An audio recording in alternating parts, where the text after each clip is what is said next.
It's the Full Court Press with Eric Frandsen and Jason Walker. Welcome back to the to the show that we're doing right now. Following the local teams, breaking down the biggest games with in-depth analysis and team interviews. There's going to be much higher expectations, sense of awareness of what we bring to the table. Join the show by calling into 435-752-1069 or text 435-339-0321. It's the Full Court Press. Rose, answer. Yes! Caught! Touchdown! They did it!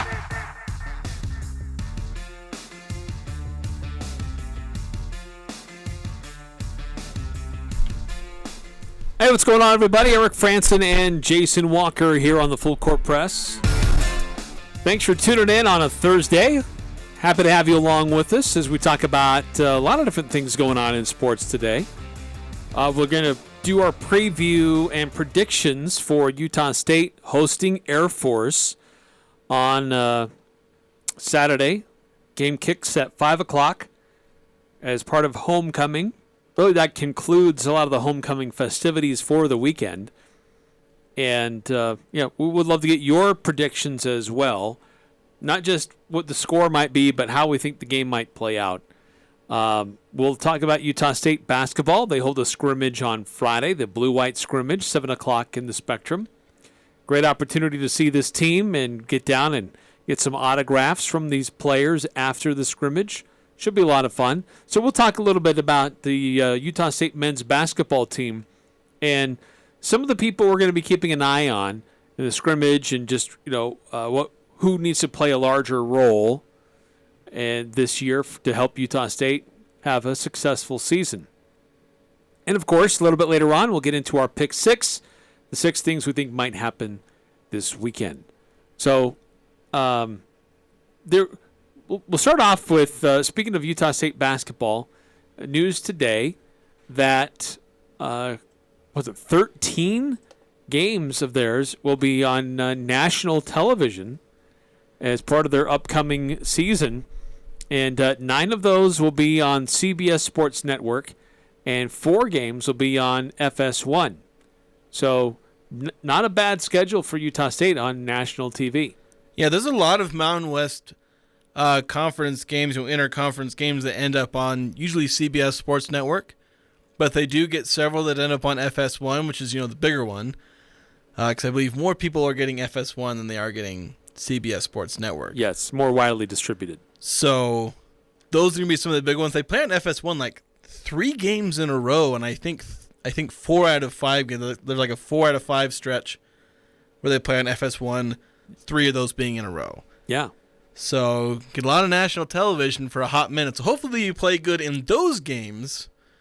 And then, if you're going to have a bad performance, maybe you do it on like CBS Sports Network when there's like 20 people on the East Coast watching.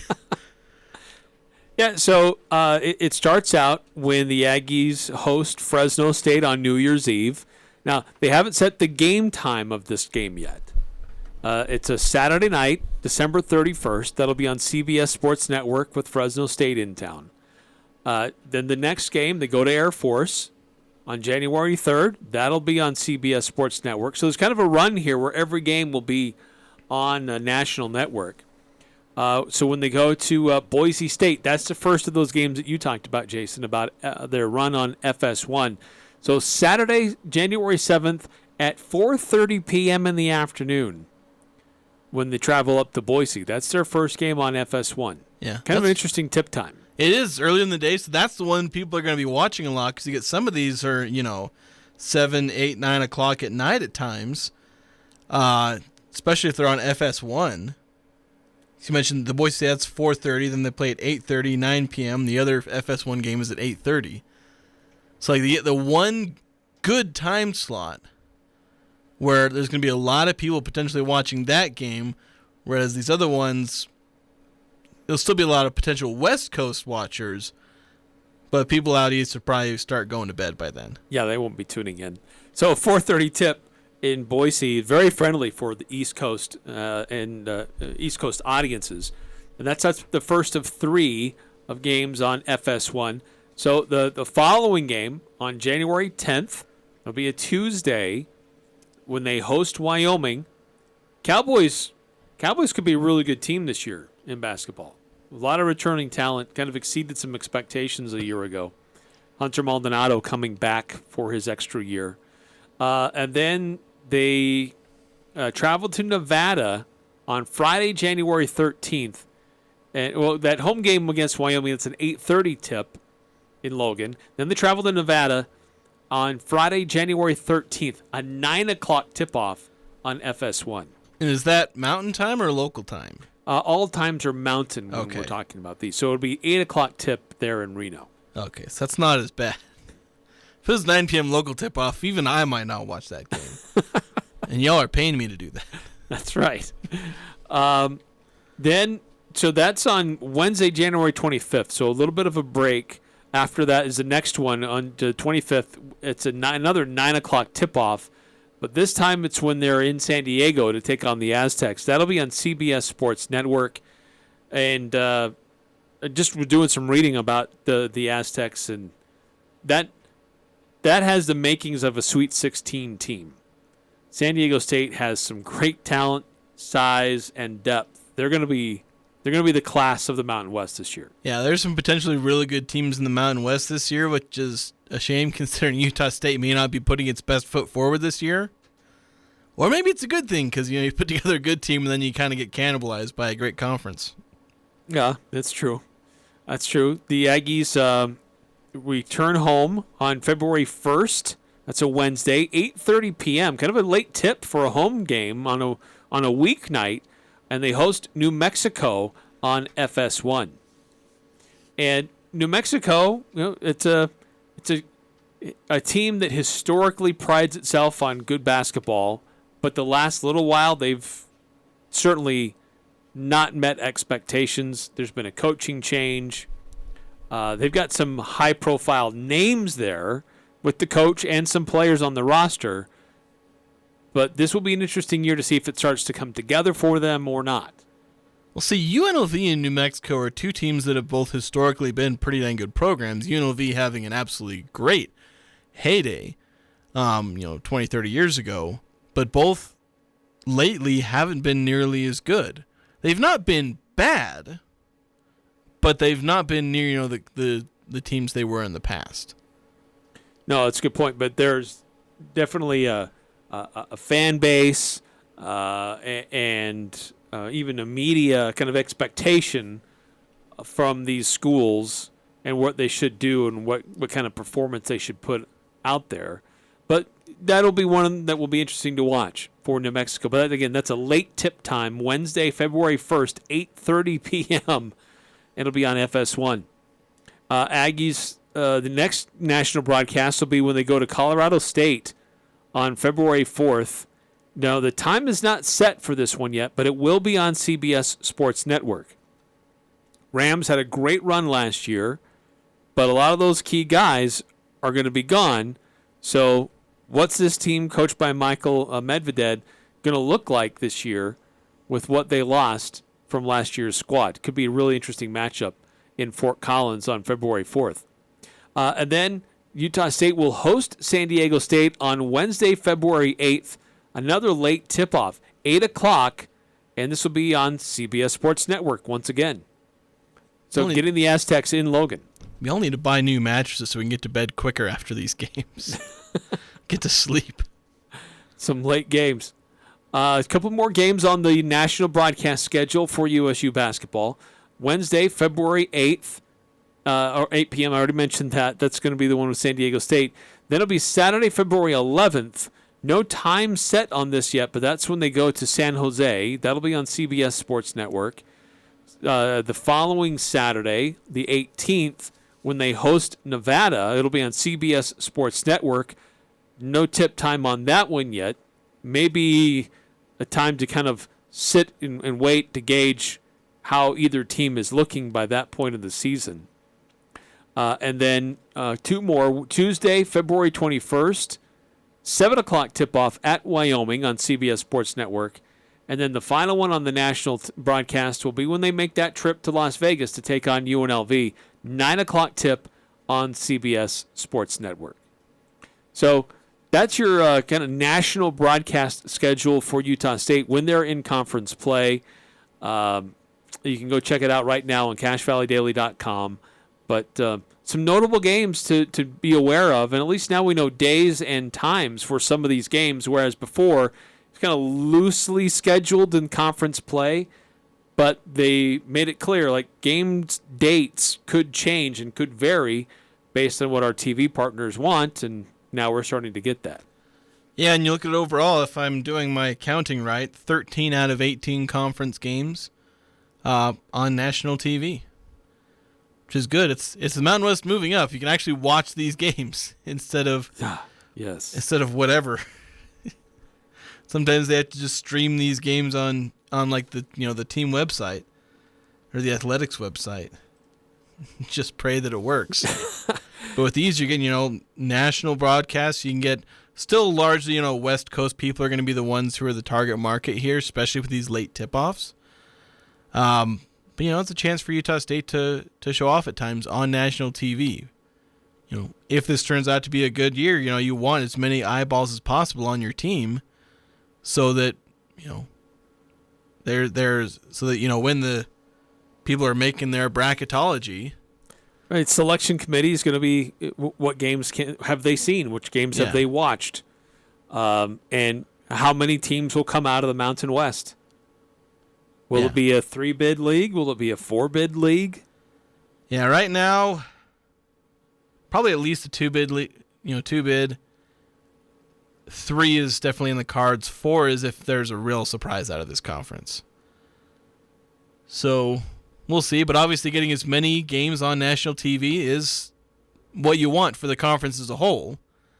And then going forward, year after year, it is going to benefit Utah State when they get, I think it helped them in, I think it was 2020, 2021, where I didn't think they had the resume to get into the NCAA tournament, but they ended up getting an at-large bid. And I think, being on TV a lot that year, probably not as much as this year, but they were able to get seen and people were able to see who they were. And it got them an at-large bid, despite I think they lost in like the semis that year. I don't think did they make the championship game that year? I think that was the year they lost to San Diego State in the title game finally. It's too long ago for me to remember this. It was the last Craig Smith year. Yeah. I think they still made the championship game. Yeah. Yeah, and I was thinking the only way they were getting in is by winning that, and they ended up losing. But, getting eyes on your team and showing off, saying, hey, we're a good team, that makes all the difference. And again, I may have my skepticism of this year's team, but you want to be on national television, show off.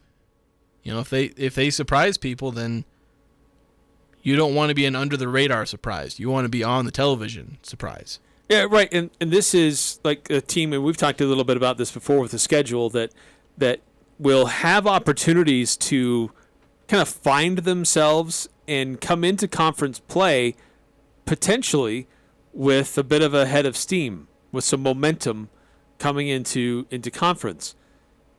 I mean, it's not a deep and really challenging non-conference schedule for Utah State. Yeah. How things go in Hawaii could help that a little bit, but nonetheless, it's there's not a lot of really great net ranking improving type teams on the schedule. Yeah. Then they come into the conference schedule, and they have a couple of games on CBS Sports Network, but then right there, 3 of your first 5 games are on FS1. Huge, national television broadcast, and then one of them's a 4:30 tip-off, 6:30 on the East Coast. And so that's going to be probably one of the first big looks that anybody gets at Utah State, outside of obviously us who'll be watching them the whole time. But that right there, that Boise State game, after the kind of soft non-conference schedule, and if they're still doing well, if they're like a, however many non-conference games they have, if they've won most of those and only have 2 or 3 losses, that Boise State game could be a huge boost if they win it. Yeah, and it's even true. and even if they stumble a little bit later, they'll kind of have that statement early on where all the eyeballs will be on early in the conference schedule right after that soft, non-conference. Where you said they could have a head of steam, they could have momentum. They can be confident in themselves, playing their best basketball at that moment. And, that's the picture everyone's going to have of Utah State. And then they may not watch some of the later games, like, oh, they stumbled here, and maybe they stumbled there. But, we saw them when we think they're good. And if Utah State finishes strong, this national TV schedule helps them in several ways. Yeah, absolutely. And it really helps the conference overall. More eyeballs, more opportunities to perform on a bigger stage. And there are some notable programs that have some history, but have also slipped a little bit. So trying to get back to Nevada. It's a school we haven't really talked much about, but they've got a high-profile head coach. They've had some history. They're trying to get back there. I've heard of several different years about, what a great recruiting class from Nevada, yet I haven't really seen them claw their way back up to the top of the Mountain West. But this year could be different. So you got historic programs, Utah State, Nevada, New Mexico, UNLV, San Diego State, even Colorado State's had some moments. So it's a good basketball conference. How well will they take advantage of these opportunities to be on national television and improve their net rankings overall? Yeah, that's the thing. This is of the G5 or non-major, whatever we're supposed to call them in basketball. The Mountain West is probably the best top to bottom, non-major conference. The only reason I have to say top to bottom is because Gonzaga exists in the West Coast Conference. They've also got St. Mary's. But yeah, you mentioned the amount of historic programs, really solid programs in Utah State and in UNLV and New Mexico and all the rest. And there were times where this was like a 4 or 5 bid league almost. And you were getting teams, New Mexico getting like a 3 seed. And even back in the BYU Utah days, they were getting high seeds. So, there's history and great basketball to be played in this conference. And it is nice that people are actually going to finally see, although it's unfortunate that a few of the historic programs are drooping a little bit. It's New Mexico, UNLV, Utah State kind of started drooping last year. We'll see how they fare this year. Then you mentioned Nevada. They're not doing so hot after the end of the Musselman era. So we'll see. San Diego State still going strong, though. They're obviously carrying the torch. Yes, still getting high-level transfers, great recruits. Coach Dutcher's doing a good job out there. So when the Utah State men's basketball team shows up to their scrimmage on Friday, are there particular players that you're going to be keeping your eye on more than others? That's a question I want to throw out to you as we approach the start of the Utah State men's basketball season. Now, the first game isn't until November 7th, so it's a full month away. But the scrimmage that you see on Friday is the only time you're going to see that basketball team until November 7th. There are no exhibition games. There are no other opportunities to see what this team's all about. So Friday is really your big and only chance to see what this team is like until they host Utah Valley on November 7th. So when they show up in the Spectrum on Friday night, who are you going to be paying attention to the most? What are you most curious about for this Utah State men's basketball team heading into the 2022-23 basketball season? Love to get your thoughts on that. 435-339-0321 if you want to chime in on that. We'll also get your predictions, how you think things might play out for Utah State football on Saturday night as they take on Air Force at 5 o'clock on Merlin Olsen Field. And love to get your what you're thinking there and some of the things that you're observing and want to see on Saturday. 435-339-0321. Thermo Fisher Scientific is hiring for their manufacturing, distribution, and warehouse team. And that's great news for anyone seeking a rewarding career. Thermo Fisher offers positions across multiple shifts, competitive compensation, health benefits, paid time off, bonuses, and an excellent work environment. Help Thermo Fisher make the world healthier, cleaner, and safer. Visit job.thermofisher.com and search Logan. Thermo Fisher Scientific is an equal opportunity employer. For over 20 years, Aegis Home Health and Hospice has been providing health care to Cache, Box Elder, and Rich counties. Whatever or wherever your health care needs, Aegis' goal is to meet those needs. Aegis Home Health and Hospice core values are character, experience, and trust. Aegis, AEGIS, striving to provide the health care services you need. Aegis Home Health and Hospice. Call 723-9000 or find them at myaegis.com. Hi, I'm Jay Broadbent with Alpine Home Medical. I'd like to invite you to learn more about us. Since 1997, we've been Utah's premier one-stop shop for home medical equipment. What sets us apart at Alpine Home Medical is the superior level of customer service. We provide home oxygen, CPAPs, wheelchairs, scooters, breast pumps, and so much more. Come on down and get to know us. Alpine Home Medical, we bring wellness home. Visit alpinehomemedical.com. Elements has delicious lunch specials, 2 for $30, or the new soup, salad, and bread special for just $10. It's tasty and quick. Elements' lunch menu is full of scrumptious items prepared with a personal touch. Wood-fired pizzas are an excellent choice that include barbecue chicken and the bee's knees. The fresh battered halibut fish and chips with seasoned fries is always a hit. And don't forget the fan favorite Munster Burger. Casual or professional. Open Monday through Thursday, 11:30 to 8 p.m. and Friday and Saturday, 11:30 to 9 p.m. Visit theelementsrestaurant.com for reservations today. Advanced Heating and AC, the two-time gold medal winner in Best in Northern Utah. They're teaming up with Carrier Heating and Cooling. Carrier provides you the best furnace units available, and now's the best time to buy a new unit before the weather turns Cache Valley cold. Financing options are available. Turn to the experts at Advanced Heating and Carrier. Advanced Heating and Air Conditioning, 752-7272, or stop by their showroom west of DI and online at advancedheating-ac.com. We're not comfortable until you are. Advanced Heating and Air. Sunday on Compass Media Network's coverage of the NFL. It's a Week 5 showdown in the AFC from Cleveland as the 2-2 Browns host the 2-2 Los Angeles Chargers. Hi, this is Chris Carino. Join Brian Baldiger and me for all the action as Justin Herbert leads the Chargers looking for a tough road win against Nick Chubb and the Browns. It's the LA Chargers and the Cleveland Browns. If it's the NFL, it's right here. Sunday morning beginning at 10:30 on Sports Talk Radio, 106.9 FM, 1390 AM, The Fan. Northern Utah and Southern Idaho's home for sports. It's the Full Court Press on Sports Talk Radio, 106.9 FM, 1390 AM, The Fan.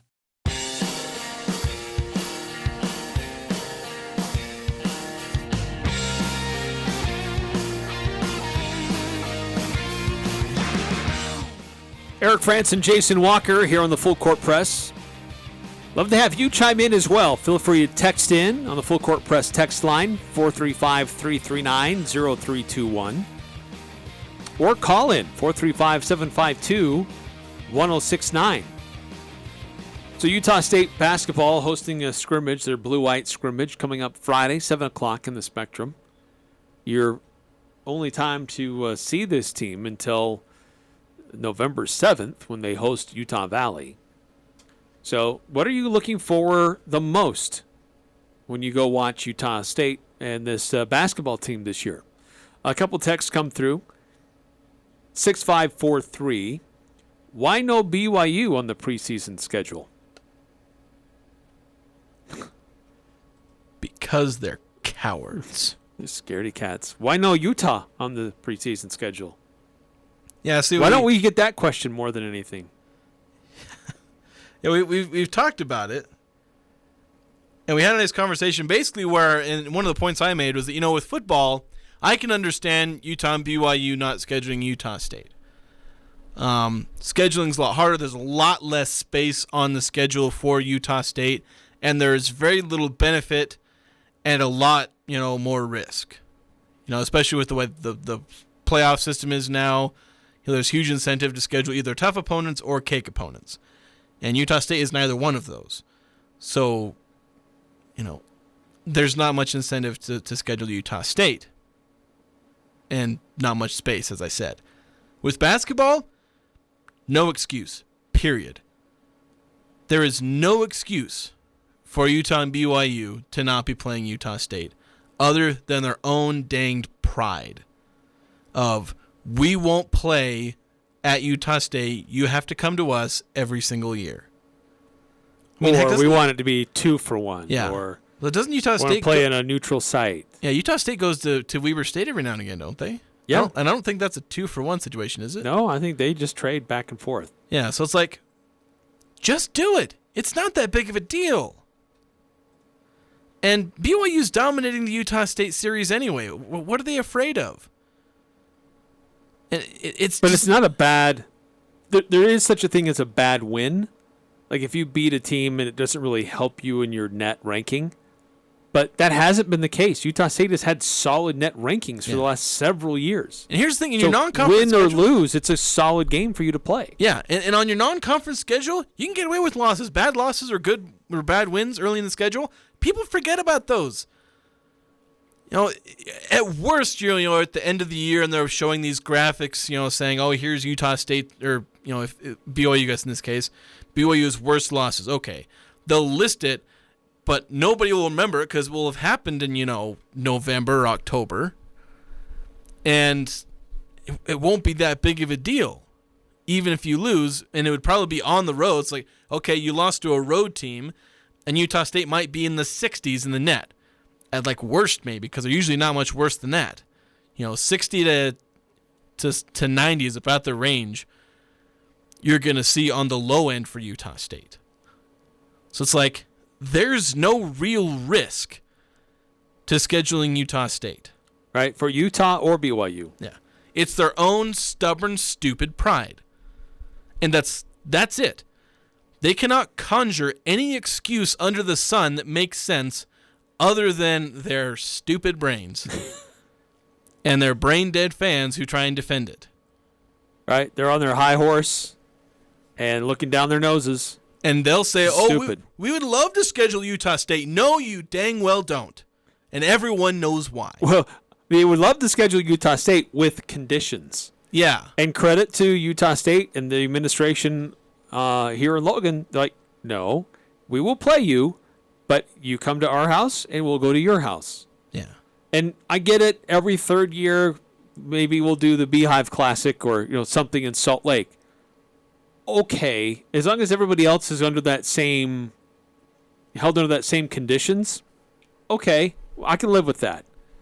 But once that went away, which is really unfortunate, by the way, then it's like, okay, we'll play you, but one at your place and one at ours. We're not going to go 2-for-1. We're not going to disrupt this and just play at Vivint. We need a balanced schedule. We deserve that. We're playing a solid conference, and we're a solid basketball team. Yeah. I said it's just stubborn pride. And they'll try and deny it. And they do deny it. And their fans say, oh, it's not just our pride. Oh, we're just better. And we deserve Well, the Utah State basketball team has been far better than the Utah basketball team for the last, 5 or 6 years? Yeah, for Utah, Utah's program is just a joke at this point. Not even Craig Smith is saving that program right now. No. He's struggling there too. This year's basically his kind of do or die to figure out if it's actually going to work. He's got a good chance of making it work. He's getting some good players there, but if it doesn't work there, he'll be the same as everyone else. Some limited success, nobody goes to the games, and maybe he'll flame out and he'll go somewhere else, and he'll probably do well most everywhere he goes. He might struggle at Power 5 schools. Because that's how it is, just a different game with Power 5. It's hard to be successful there. Yeah. Or major conferences. I always get mixed up between basketball and football. 5662 texting in. Most curious about the Aggie big men. Had a couple of transfers come in. Hope they can make an impact. USU desperately needs a strong presence in the paint. See, the problem is this is where I feel like the Aggies are the weakest, is their bigs. There's nobody I'm really confident in to be a true, good, solid, consistent center. Well, so your centers right now, Trevin Dorius, who will probably be your starter, Shimon Zapala, or Zapala, however you want to pronounce Zapala. it. He's probably your backup. And then, and I can't remember his first name, but Johnson, who transferred Isaac Johnson from Oregon. Those are your big big guys. I guess to some degree, Funk could play the 5 if they decide to go that route. If they're going to go more of a small ball 5, it's going to be Dan Akin or Akin. I need to figure out how his name is pronounced because in my mind it's Dan Akin. But, we spend a whole summer calling Raleigh Worcester. So, but, we got to learn these pronunciations. So Akin, he's kind of in that mold of a small ball center. And honestly, he could start at center if they don't trust Dorius or Zapala. But here's the thing. Everybody's talking about needing a strong presence in the paint. We saw that was something that was lacking last year. Coach Odom and his staff had a year to recruit, find a transfer, fill a hole. And they're building this team how they want it run and how they want it built. So what we may see as a quote-unquote strong presence in the paint isn't as much of a priority for how Ryan Odom and his staff run their system. You need to be able to control the paint and grab a rebound and protect the rim, but it's not as much a priority as can you have a big guy stretch the floor and hit a three-point shot. That is a much higher priority to how they want to run their offense and, frankly, how they just do what they can on defense, considering what they're asking of their players offensively. Yeah, I'd agree that you don't necessarily need, the 7-footer who's going to be a paint protector and a rebounder, the way we've had Neemias the last, had him for 3 years. I mean, the Stu Morrill teams never had that kind of center. At least I don't remember there being too many of them.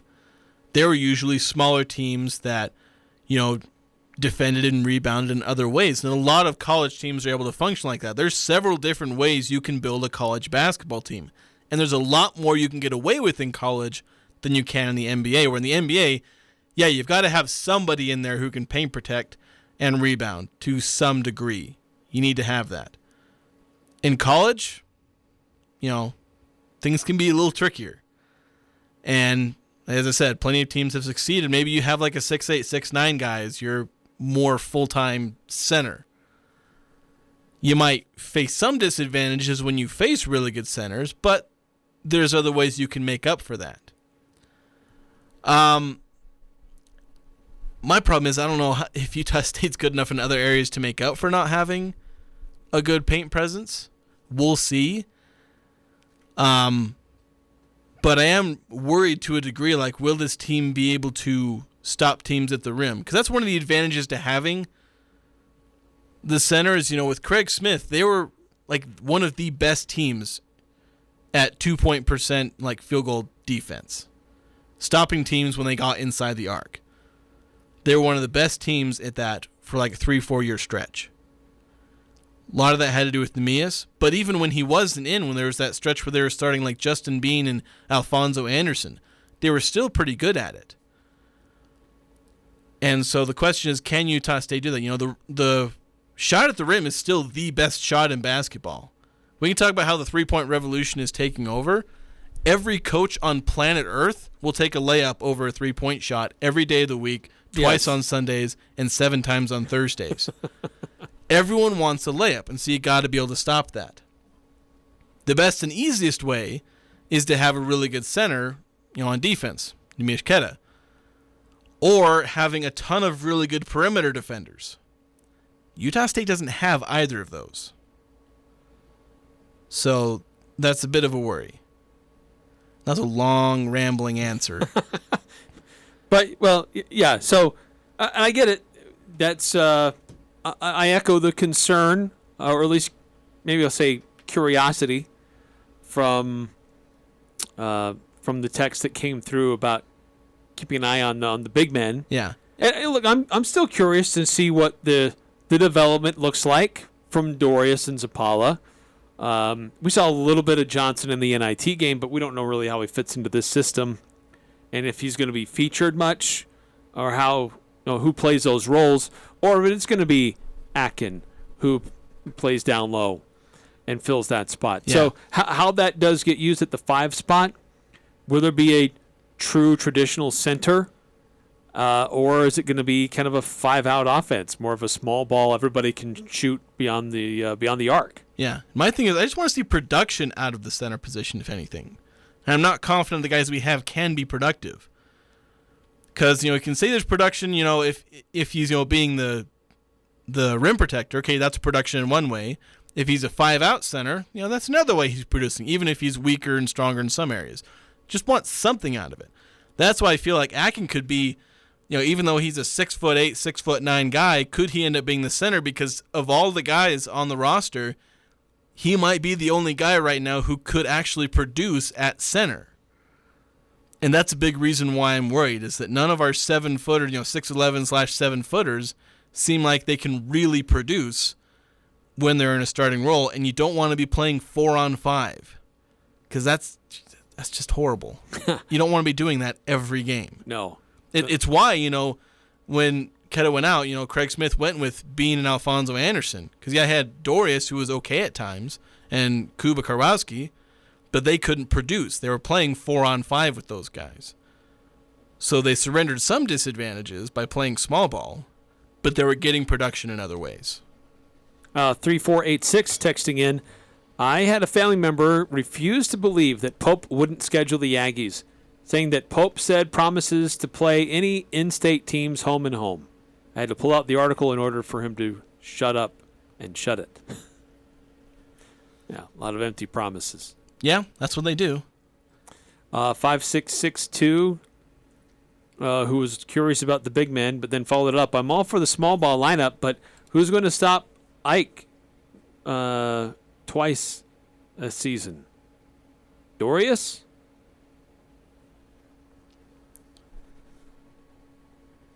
Ike. Not Ike. Ike. Oh. It's like, who's Ike? I know, I'm looking at that. I'm like, who's Ike? But now Ike makes more sense. Yeah. And that is an issue. If you can't see, there's really good post players that pop up in college basketball.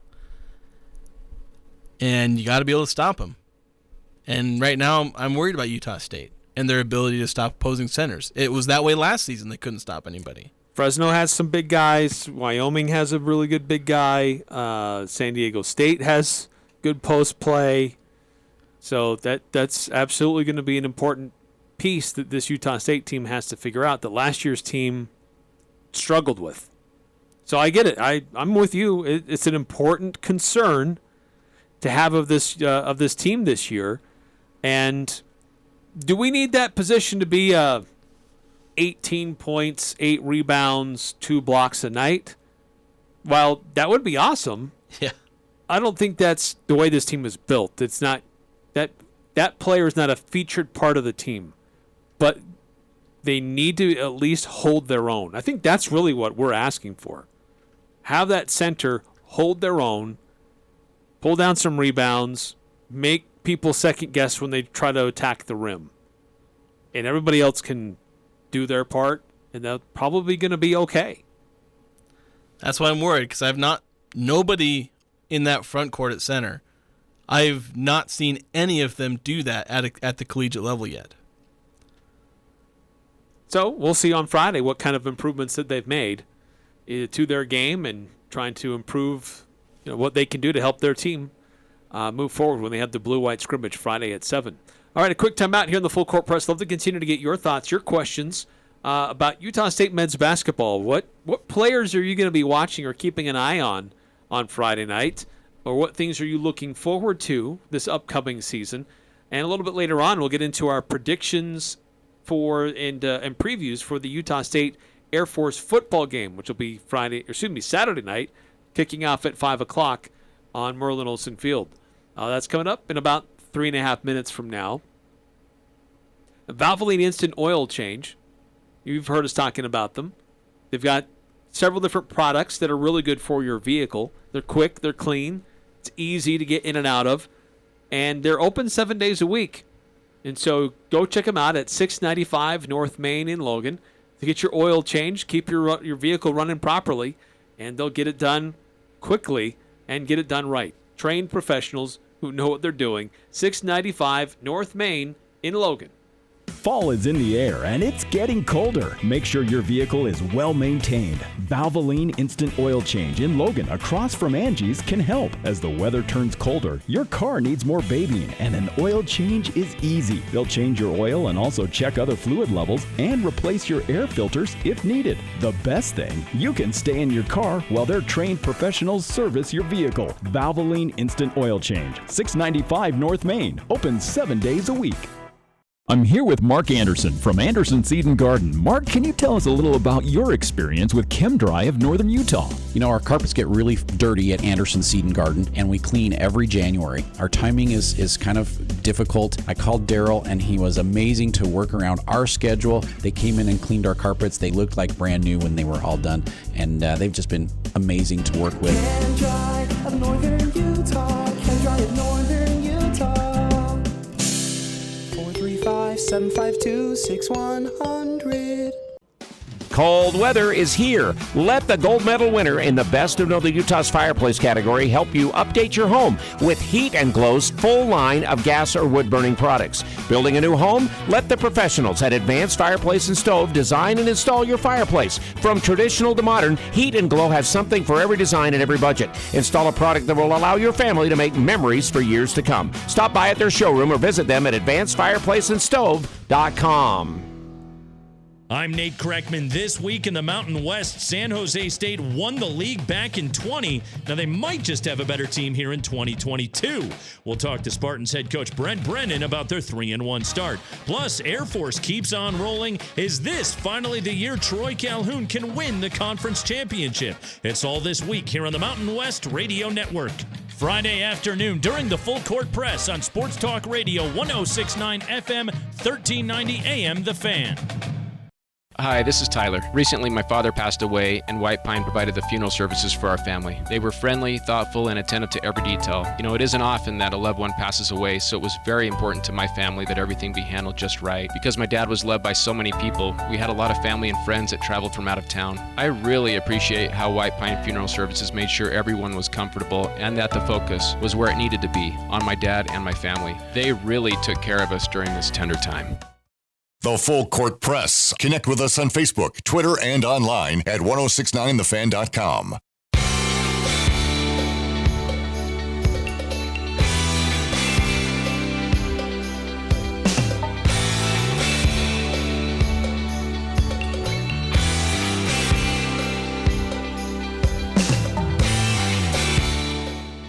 Eric Frandsen, Jason Walker here on the Full Court Press. Love to hear from you. 435-339-0321. Or feel free to call in, 435-752-1069 to call into the studio. Taking your texts and your comments about Utah State men's basketball holding a scrimmage tomorrow night, 7 o'clock in the Spectrum. After the scrimmage is over, you get a chance to go down on the court, get autographs from the players. Always a cool opportunity to mingle with the team. But what are you looking for the upcoming season? Like, what are there particular players or position you're going to be keeping your eye on more than others on Friday night? We already talked about the center position. And this is a team that does have some height, has some size. Dorius is 7'1", Aiken, he's 6'9". Funk, he's 6'9". His availability is a little bit in question. He hurt his foot. Isaac Johnson, transfer. He's 7 feet tall.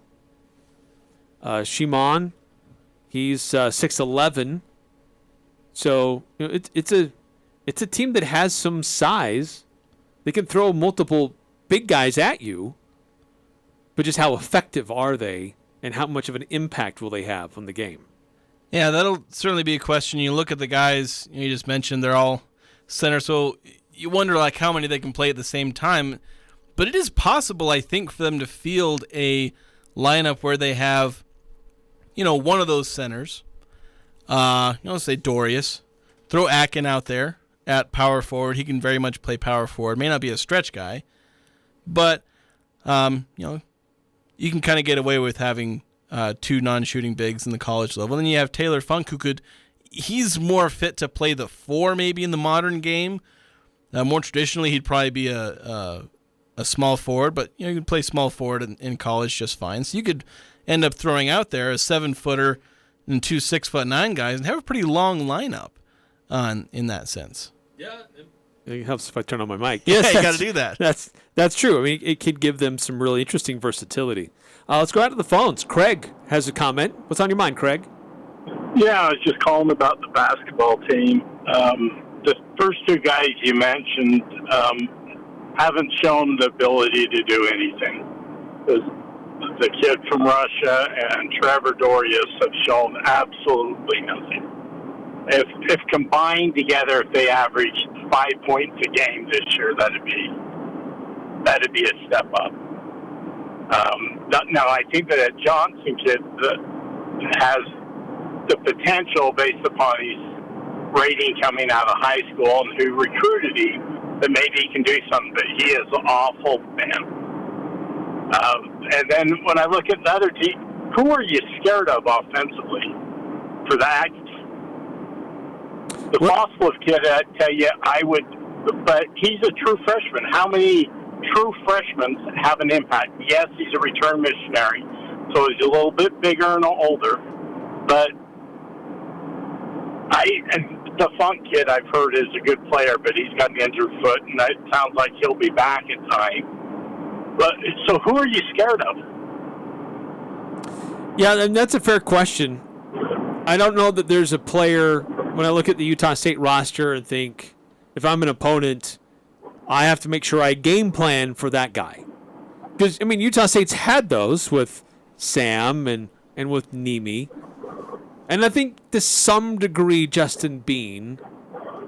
But when I look at this roster, I think there's guys to be aware of, but I don't know that there's anybody I want to be, as you put it, scared of or game plan specifically around. Max, does he take the next step? Does Sean Bairstow, does he develop that way? Does Stephen Ashworth light up from the 3-point line? I mean, those are all possibilities, but I don't know that they're causing waves throughout the Mountain West Conference. Like, okay, we got to gear up for these guys. And that's my point. I hope I'm wrong. And I mean, pedigree-wise, Odom looks like he's the right guy. From his dad and from the people he's been around, he has lots of knowledge.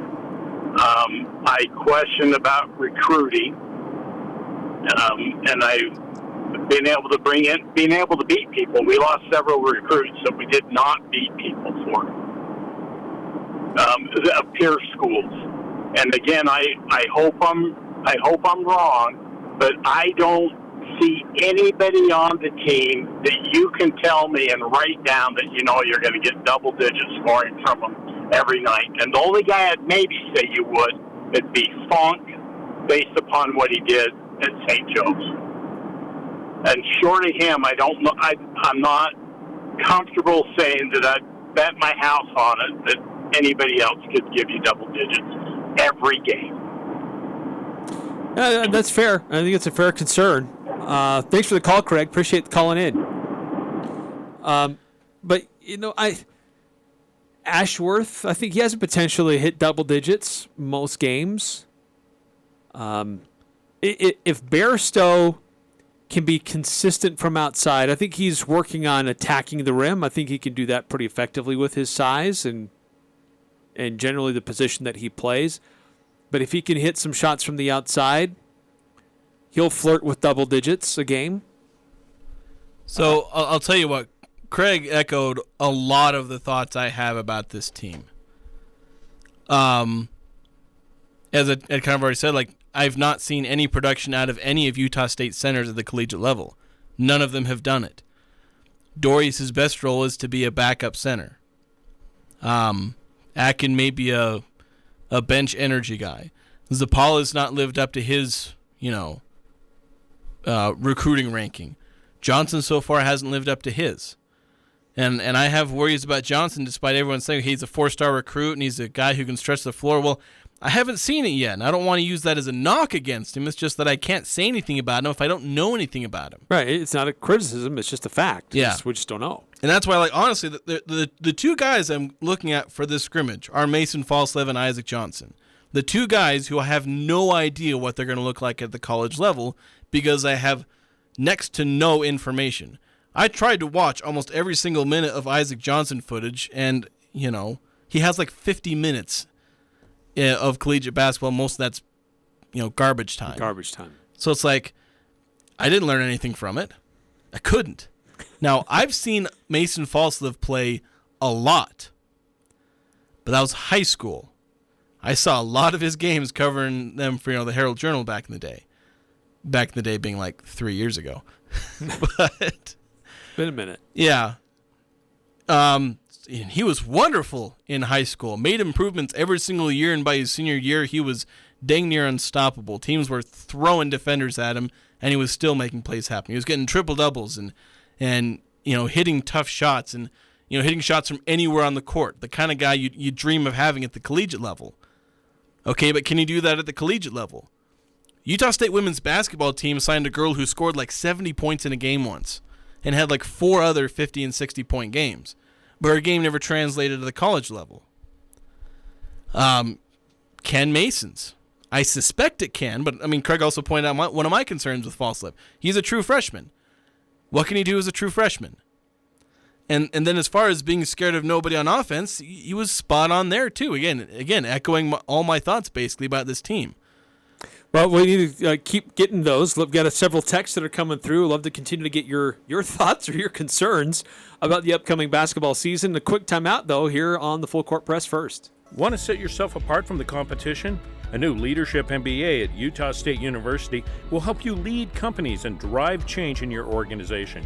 You can attend in person in Logan on Thursday evenings or take online interactive classes. Complete your MBA in as little as a year. Apply before November 15th to be considered for a January start. Contact the MBA office for a waiver of the application fee. Learn more at utahstatemba.com.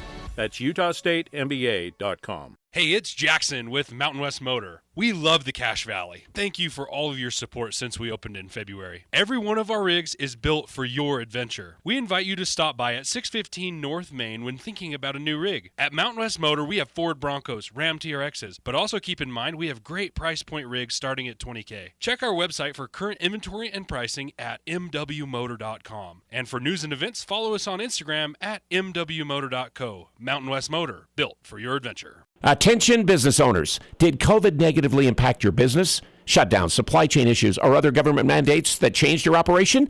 Even if your business made money during the pandemic, you might qualify for the Employee Retention Credit. Let us help your company receive a payroll tax refund authorized by the federal government CARES Act. Tax and payroll specialists will help maximize your refund amount with no out-of-pocket costs. Timing is critical. Call today, 435-213-3200, or go to ercgonow.com, ercgonow.com. This is Nate Lamson with Valley Office Systems, your home team when local matters. Valley Office Systems is your local provider for all things office, copiers, printers, furniture, and document management. Proudly serving Cache Valley since 2007. Visit valleyofficesystems.com. Talking the sports you care about. The Full Court Press on Sports Talk Radio, 106.9 FM, 1390 AM. The Fan.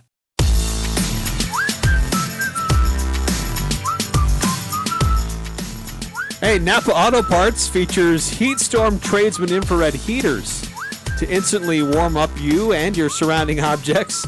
Portable units and wall mounts available, great for shops or garages. It's all in stock now at your 5 locally owned Preston of Providence Napa Auto Parts.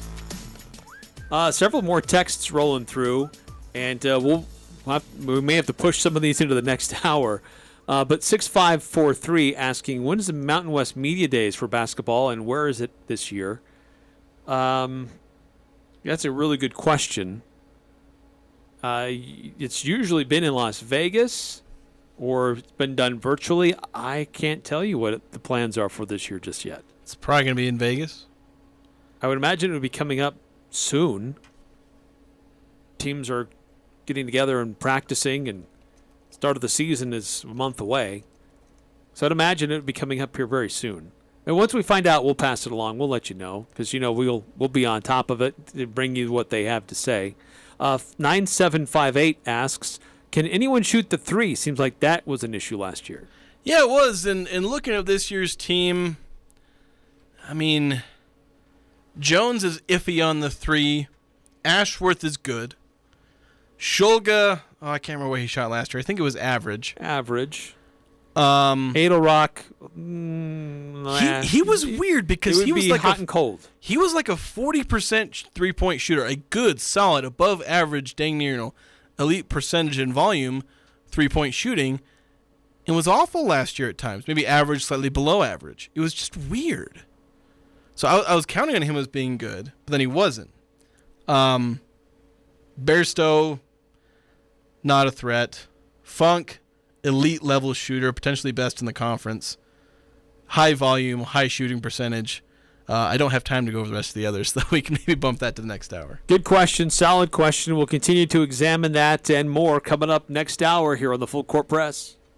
When I look, I'm Dan Patrick, and this is Above the Noise. The Colts have had a rich history under center. Johnny Unitas, Peyton Manning, Andrew Luck, generational talent. But since Luck's surprise retirement ahead of the 2019 season, the Colts have struggled to find a new quarterback. The team has made multiple efforts to find a serviceable quarterback. Team traded for Carson Wentz last season. That didn't work out. The team has since transitioned to former MVP Matt Ryan. And just like Wentz, the quarterback hasn't lived up to the hype. The struggling Colts will look to create some momentum tonight against the Broncos. But with Jonathan Taylor out with an ankle injury, Ryan may be forced to shoulder most of the offensive load. Now, one game won't define a team for the remainder of the regular season. But if Ryan and the Colts struggle again tonight in Denver, maybe time to ditch the veteran quarterback approach. Maybe start to look for a long-term answer under center. I'm Dan Patrick, and this is Above the Noise.